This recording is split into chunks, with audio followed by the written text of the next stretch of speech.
알렉스 헤일리의 소설 뿌리라는 소설이 있습니다. 이것은요, 서아프리카 감비아 조그만 마을에서 태어난 쿤타 킨테라는 사람의 이야기를 중심으로 하여 쓴 소설입니다. 이 쿤타라는 사람은요, 행복한 유년 시절을 이 감비아 자그만 마을에서 보냈습니다. 근데 1767년에 백인들이 침략해서 그들을 납치해 갔어요. 그래서 쿤타는 미국으로 끌려가게 됩니다. 그의 이야기는요, 강제 이주해서 비참한 노예 생활을 하는 것을 중심으로 전개가 됩니다. 그런데 그는 가족과 문화와 정체성을 노예 생활을 하면서 상실해 가면서도 그 마음속에는 자유에 대한 열망, 그리고 자신의 뿌리에 대한 고민은 사라지지 않았습니다. 이 소설은 쿤타킨테라는 이 노예가 자신의 정체성을, 자신의 뿌리를 찾아가는 이야기를 중심으로 하고 있습니다. 당시 노예들은요, 인간 대접을 받지 못했습니다. 사람으로 취급받지 못했어요. 근데 사람으로 대우받지 못하는 이 사람들에게 어떤 인생도 세상에 그냥 우연히 던져진 존재는 없다라는 것을 우리에게 던져줍니다. 또한 우리의 뿌리, 근원이 무엇인가에 대한 진지한 고찰을 우리에게 던져줍니다. 우리가 살아가면서 가장 중요한 질문이 하나 있다라고 한다면요, 나는 어디로부터 왔는가? 나는 무엇을 위해서 살아야 하는가? 또한 나는 어디로 가고 있는가? 이 세 가지 질문일 것입니다. 여러분들은 이 세 가지 질문에 대한 대답을 갖고 계십니까? 그 중에 나는 어디로부터 왔는가라는 것은 매우 중요한 질문입니다. 내 뿌리에 관한 질문이기 때문에 그렇습니다. 내 존재의 근원, 나는 도대체 누구인가? 라는 질문이기 때문에 그렇습니다. 오늘 이사야 본문을 기록하는 당시에 이스라엘 백성들은요, 바벨론의 포로로 끌려갔습니다. 포로와 식민지의 삶이 얼마나 서럽고 힘든 삶인지는 우리나라도 일제 치하 강점기를 겪어왔기 때문에 우리가 잘 알고 있습니다. 너무나 서글프고 힘든 삶이었지만 이스라엘 백성들에게 가장 견디기 힘들었던 것이 무엇이냐면 자신의 정체성에 관한 문제였습니다. 집도 잃고 고향도 잃고 부모도 잃어버린 고아가 된 듯한 느낌, 그리고 뿌리가 뽑힌 듯한 상실감이 그들에게 찾아왔습니다. 나는 도대체 누구이고 나는 왜 이 땅을 살아야 하는가에 대한 삶의 근본에 대한 질문이 그들에게 올라왔습니다. 그냥 세상에 우연히 버려진 것 같은 고아가 된 심정이 그들에게 찾아오는 것입니다. 바벨론에 살았던 그들은요, 노예 취급을 받았습니다.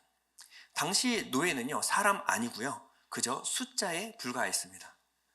매를 맞다가 죽어도 사람이 죽은 것이 아니라 노예 숫자가 하나 줄어든 것에 불과했습니다. 전쟁이 나더라도 엄마의 품에 안긴 아이는요, 마음에 인해 안정감을 찾을 수가 있습니다. 그런데 버려진 아이들은요, 어떤 것을 가져다 주고 배가 불러도요, 그 마음속에 차지 않는 공허함과 상실감이 있습니다. 이스라엘 백성들은요, 자신이 범죄했기 때문에 하나님이 자신을 버렸다라고 생각을 했습니다. 이스라엘 백성들이 포로 생활 가운데 가장 힘들었던 것은 자신의 죄악으로 인해서 하나님께 나는 이제 버림받은 존재이다 라는 생각입니다. 세상에 가장 비참한 것이 있다라고 한다면 버림받고 잊혀지는 것입니다. 요즘 독거 노인들은요, 얼마든지 혼자 살아갈 수 있는 여력이 됩니다. 그럼에도 불구하고 이 독거 노인들이 가장 힘든 것은 뭐냐면 자식들로부터 나는 이제 버림받았다라는 그 느낌을 지울 수 없기 때문에 그렇습니다. 버림받은 느낌을 받은 사람은요, 자신 스스로를 사랑할 수가 없습니다.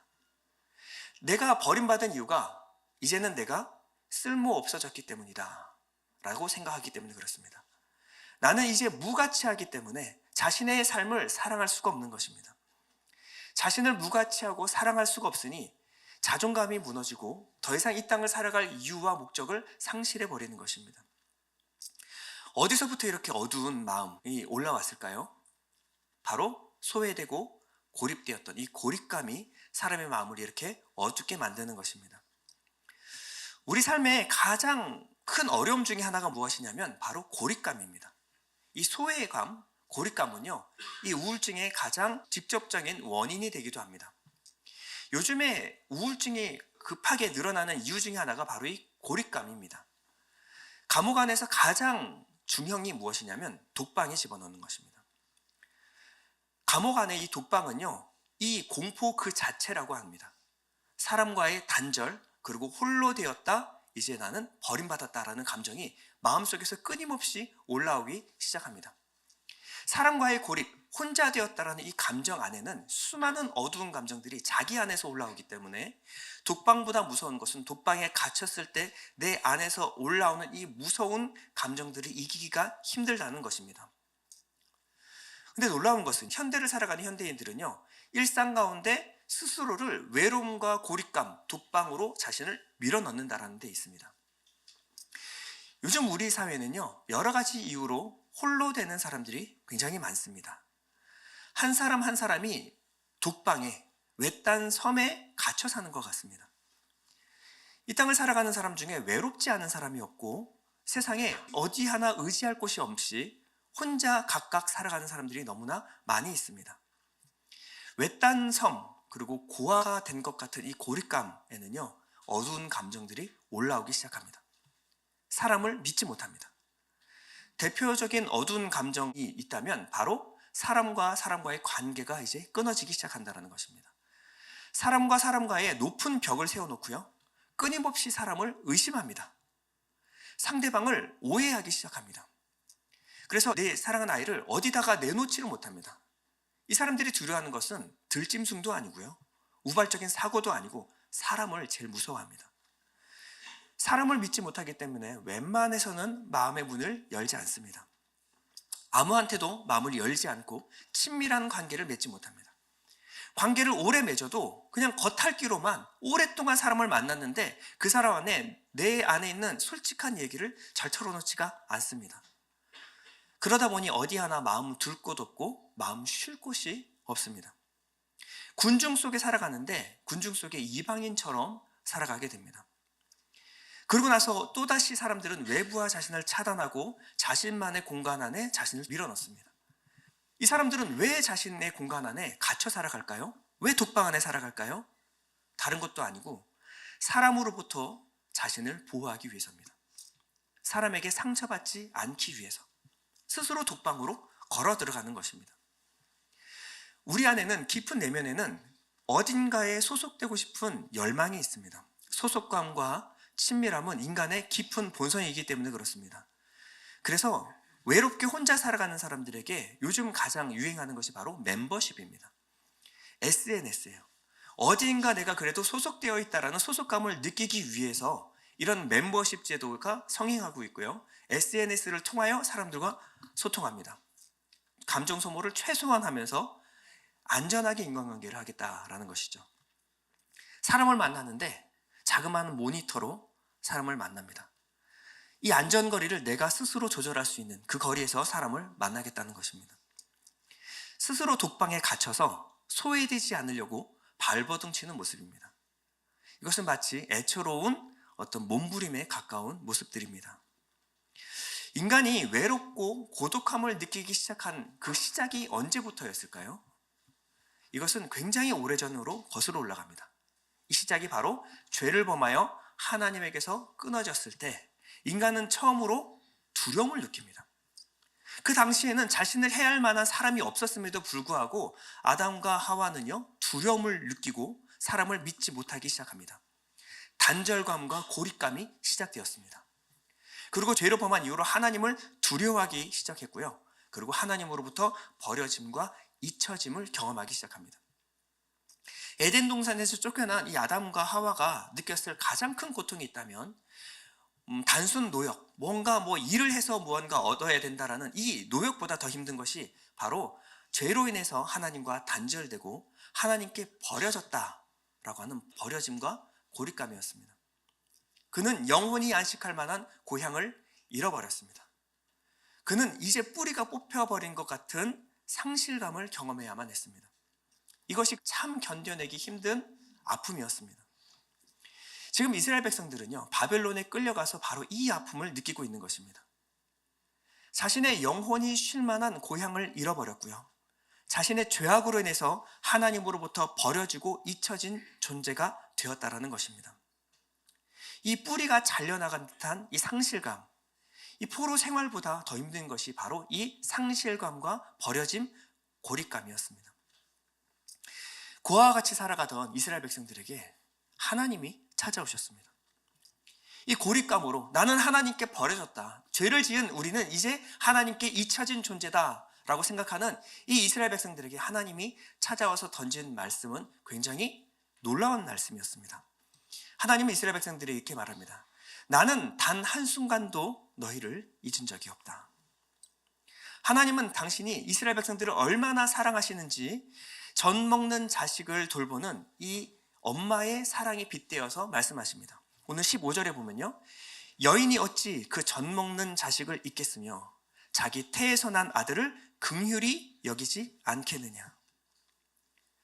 아이를 돌보는데 그냥 어느 정도 큰 아이가 아니라 젖 먹는 자식을 돌보듯이 내가 너를 사랑한다 라고 말하고 있습니다.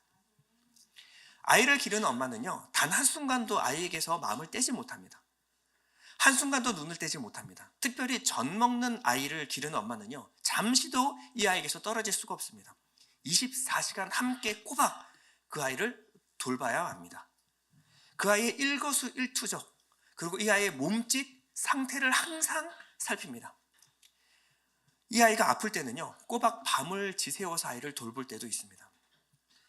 사람이 할 수 있는 사랑 중에 가장 큰 사랑이 있다면 바로 부모가 자식을 사랑하는 사랑일 것입니다.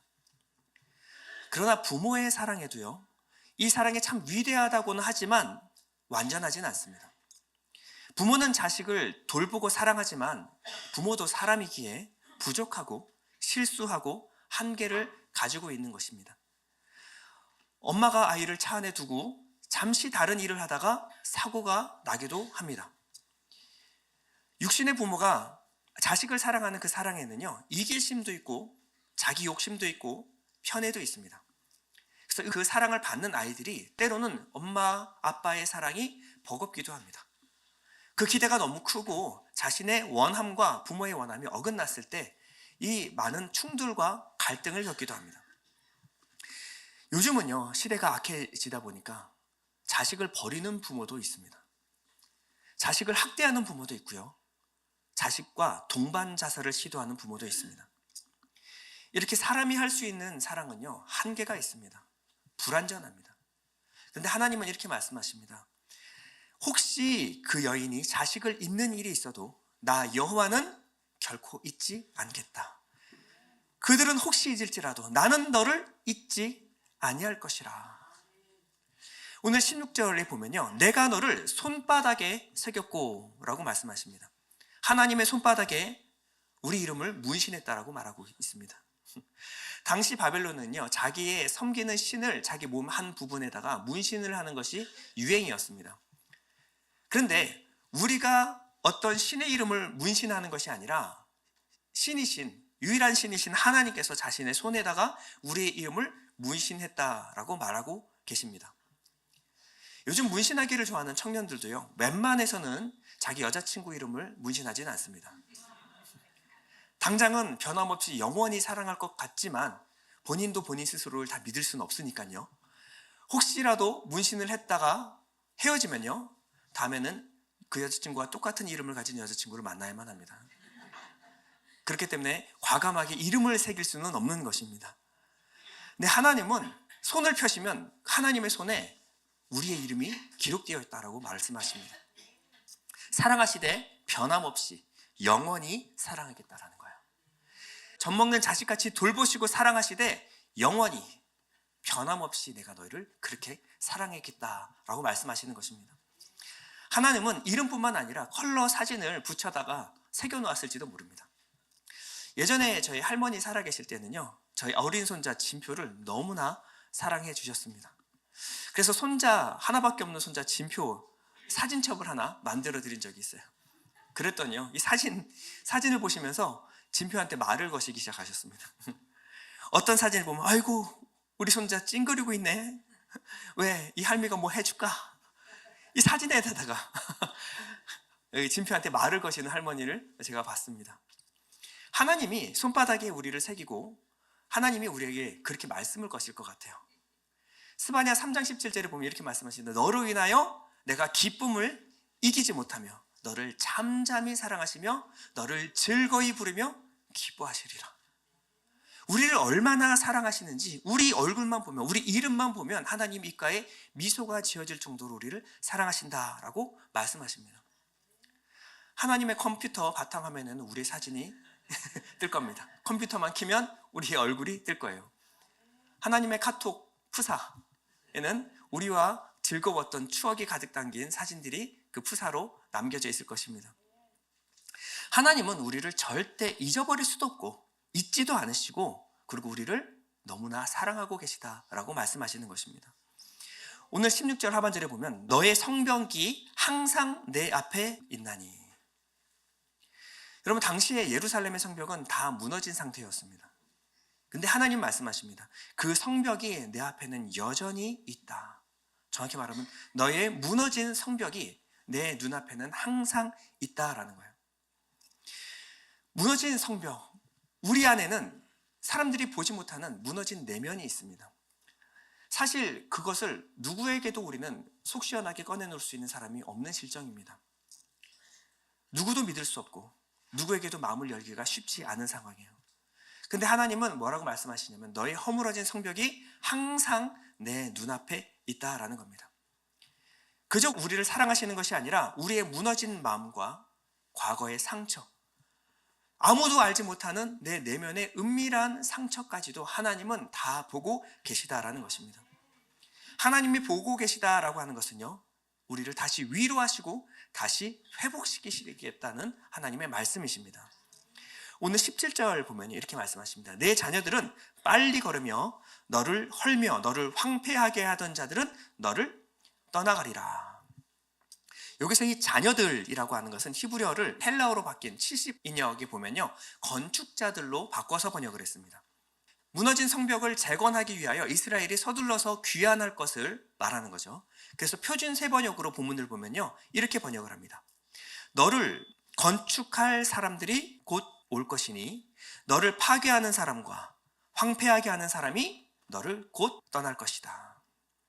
너를 무너뜨리고 괴롭게 했던 사람들이 너를 떠나가게 될 것이고, 너를 위로하며 너를 다시 세워줄 그 사람을 내가 다시 너에게 보내주겠다.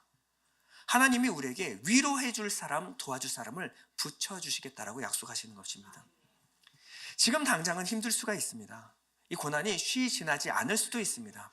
문제들이 여전히 있는 것 같이 느껴질 수가 있습니다.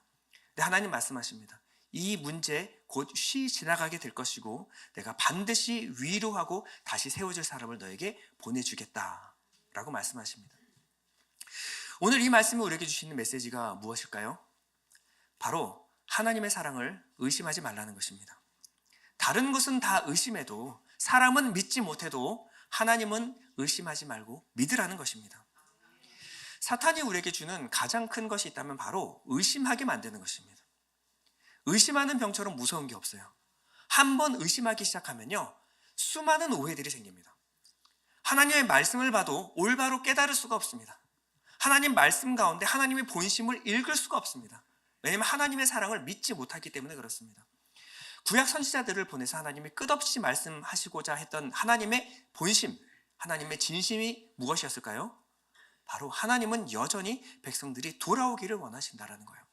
하나님은 애타게 기다리며 사랑하고 계시다라는 겁니다. 그러니 하나님 두려워하지 말고 지금이라도 돌이키면 하나님이 회복시켜 주시겠다라는 말씀입니다. 하나님은 선지자를 통해서 끊임없이 부모와 자식의 관계를 빗대어서 말씀하시고요, 연인의 관계를 빗대어서 말씀하시고, 친구의 관계를 빗대어서 끊임없이 말씀하십니다. 나는 여전히 너를 사랑하고 있다라는 겁니다. 성경은 하나님이 우리를 사랑하신다라는 말씀으로 도배가 되어 있습니다. 하나님의 짝사랑의 책, 바로 연애 편지가 바로 성경인 것입니다. 이 하나님의 진심, 이 본심을 빼고 읽었을 때, 성경을 읽을 때 성경을 오해하게 됩니다. 하나님은 내가 뭔가 좀 잘못하면 나한테 벌 주실 것 같고, 하나님은 항상 무섭게 나를 내려다보시며 하나님은 진노하시는 분이시고, 잘못하면 바로 달려와서 나에게 회초리를 대시는 분이시고, 항상 심판에 대하여 경고하시는 분, 이게 하나님 아닐까? 여러분 생각해 보면요, 하나님은 화를 내실 필요가 없는 분이십니다. 하나님이 왜 화를 냅니까? 그냥 내버려 두시면 됩니다. 그냥 망하게 내버려 두시면 돼요. 그리고 때가 되면 싹 쓸어버리시면 그만입니다. 후련하게 밀어버리시면 그만입니다. 일말의 미련도 없습니다. 다시 만드시면 되니까요. 근데 하나님이 그렇게까지 경고하시고 화를 내시는 이유가 뭘까요? 하나님이 우리를 사랑하시기 때문에, 내가 너 망하는 것은 내가 못 보겠다라는 겁니다. 하나님이 그렇게까지 우리를 사랑하신다라는 거예요. 하나님의 본심은 뭘까요? 에스겔서 18장 31절 우리 다 같이 한번 읽어볼까요? 시작. 이스라엘 족속아, 너희가 어찌하여 죽고자 하느냐? 주 여호와의 말씀이니라. 죽을 자가 죽는 것도 내가 기뻐하지 아니하노니 너희는 스스로 돌이키고 살지니라. 하나님 뭐라고 말씀하십니까? 죽을 자가 죽는 것도 내가 기뻐하지 않는데 하물며 내 자녀가 되는 내 자식들이 죽는 것을 내가 어떻게 지켜보겠느냐라는 겁니다. 그래서 에스겔서 16장 6절 이렇게 말합니다. 너는 피투성이라도 살아있으라. 다시 이르기를 너는 피투성이라도 살아있으라. 살아나라는 겁니다. 돌이켜서 다시 살아나라는 것이 하나님의 진심입니다. 우리가 이사야서를 읽을 때 착각하기 쉬운 것이 있습니다. 1장부터 39장까지 읽을 때 하나님 너무 많이 화가 나신 것 같고, 하나님 심판하시는 것 같고, 이스라엘 백성들을 미워하시는 것 같고, 여러분 자식을 미워하는 부모 없습니다. 아니 하다못해 자식을 미워하는 부모가 있을지라도 하나님은 그렇게 하지 않겠다라는 것입니다. 오늘 본문의 진심이 뭘까요? 49장 15절에 보면 여인이 어찌 그 젖먹는 자식을 잊겠으며 자기 태에서 난 아들을 긍휼히 여기지 않겠느냐. 그들은 혹시 잊을지라도 나는 너를 잊지 아니할 것이라. 내가 너를 얼마나 사랑하는지 내가 너를 단 한 번도 잊은 적이 없다. 그러니 내 본심을 절대 오해하지 마라. 내 사랑을 의심하지 말라라고 말씀하시는 것입니다. 우리의 영적 위기는 언제 찾아오냐면요, 하나님의 사랑을 의심하는 순간 찾아옵니다. 어려움과 고난이 길어지면요, 하나님 내 기도 응답 안 하시나 보다. 하나님은 내 고난에 관심이 없으신가 보다. 내가 어려울 때 힘들 때 하나님은 나를 바라보고 계시지 않으신가 보다. 이 마귀는요 항상 하나님의 사랑에 대해서 의심하게 만듭니다. 네가 이렇게 힘든데 하나님 어디 계시냐는 겁니다. 네가 이렇게 힘든 걸 보면 하나님 너 사랑하지 않는 것이 분명하다는 것입니다. 하나님의 존재부터 하나님의 사랑을 의심하게 만드는 것이 바로 사단 마귀가 하는 일입니다.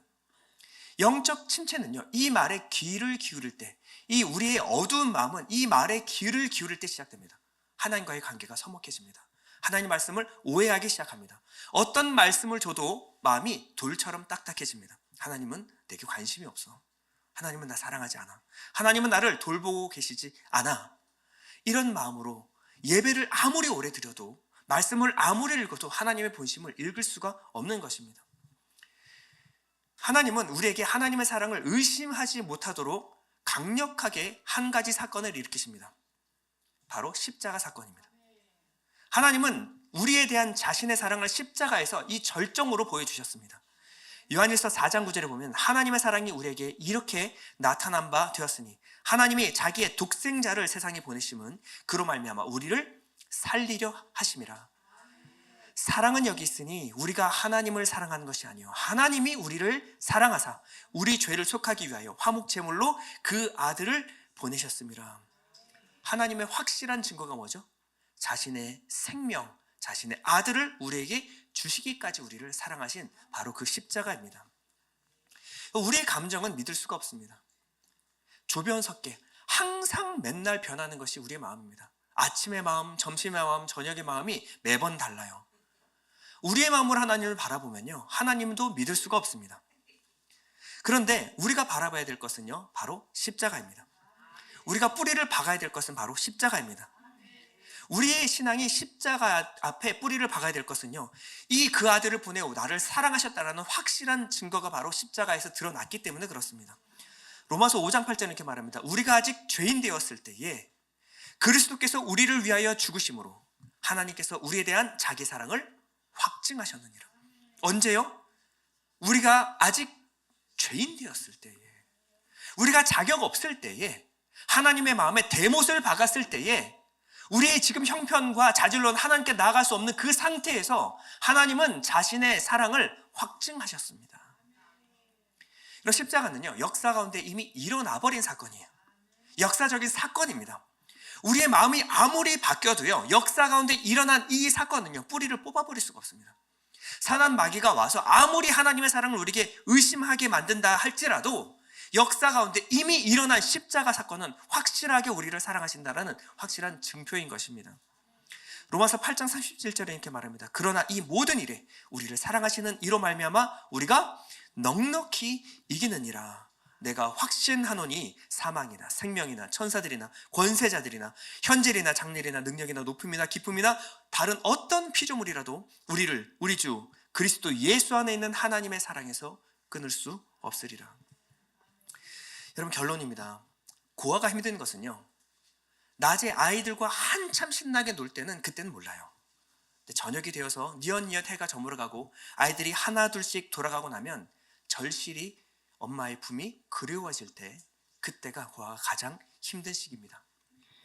돌아갈 집이 없고 자기를 반겨줄 엄마의 그리운 품이 사라졌다라는 그것이 느껴졌을 때 고아는 가장 고통스럽고 힘겨운 시간을 지나야 합니다. 정신없이 일할 때는 몰랐어요. 근데 저녁이 돼서 집안에 돌아오면요, 어디 하나 마음 기댈 곳 없고 마음 털어놓을 곳 없고 위로받을 데가 없는 것이 지금 오늘 우리들의 현실입니다. 그러나 우리는 고아가 아닙니다. 우리는 이 땅을 고아처럼 살아갈 이유가 전혀 없습니다. 우리는 하나님 아버지의 품이 있습니다. 하나님은 틈만 나면 우리 이름을 부르시고 틈만 나면 손에 적힌 우리 이름을 보시는 분이십니다. 하나님의 사랑을 의심하지 말아야 합니다. 우리는 하나님의 나를 돌아보시지 않는다. 근데 하나님 말씀하십니다. 나는 단 한순간도 너를 잊은 적이 없다. 도대체 우리가 하나님에 대한 사랑을 의심하고 우리가 힘들 때 외로울 때마다 하나님께 나아가지 못하게 만드는 것들은 언제부터 쌓인 어두운 감정일까요? 하나님으로부터의 고립감이, 하나님으로부터의 단절감이 하나님을 두렵게 만들었습니다. 하나님은 나를 돌아보지 않아. 하나님께 털어놔봤자 아무 소용없어. 도대체 어디서부터 그런 생각이 시작되었을까요? 여러분, 하나님은요, 긍휼이 많으신 우리의 사랑 많으신 아버지십니다. 하나님은 항상 우리를 지켜보고 계십니다. 우리가 하나님을 바라보지 않아요. 우리가 하나님께 내 마음을 털어놓지 않을 뿐입니다. 하나님은 항상 우리를 바라보시면서 이렇게 말씀하십니다. 나는 너의 무너진 성벽을 항상 보고 있다. 내게로 오라는 것입니다. 내가 다시 세워주겠다. 내가 사람 붙여서 다시 회복시켜주겠다. 나는 너를 결코 잊지 않았다. 나는 여전히 너를 사랑한다. 하나님은 내가 죄인 되어도 연약한 모습 그대로 우리를 사랑하고 우리와 지금도 함께하고 계시는 분이십니다. 우리는 하나님의 절대 잊혀지지 않는 하나님의 자녀들입니다. 때로는 뿌리가 뽑힌 것 같고 고립된 듯하고 세상 혼자 사는 것 같은 외로움을 느낄 때가 있습니다. 여러분, 속지 마시기 바랍니다. 여러분들의 마음을, 어두운 마음을 하나님께 쏟아내시기 바랍니다. 하나님, 지금도 나 보고 계시지요. 하나님, 내 외로운 마음 다 듣고 계시지요. 하나님께 털어놓으시기 바랍니다. 하나님의 사랑을 의지하고 하나님께 마음을 쏟아놓으며 하나님 회복되신, 하나님을 회복시키시는 2025년 되시기를 축원드립니다. 우리 찬양 한 장 우리 드리고 우리 기도 한 시간 갖겠습니다.